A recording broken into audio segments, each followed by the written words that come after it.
ჩემი მიზანი არ არის ყველას მოვწონდე. ჩემი მიზანი არის არ ვამნო ადამიანებს და ვიყო ჩემს სინდისთან მართალი. სია, როდის ხარ ბედნიერი?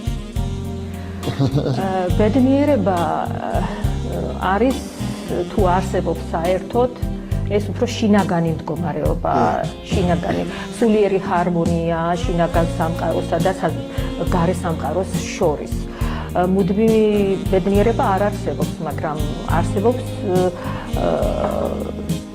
პატარ-პატარა სიხარულები და ბედნიერება ალბათ ამ დეტალებისგან შედგება.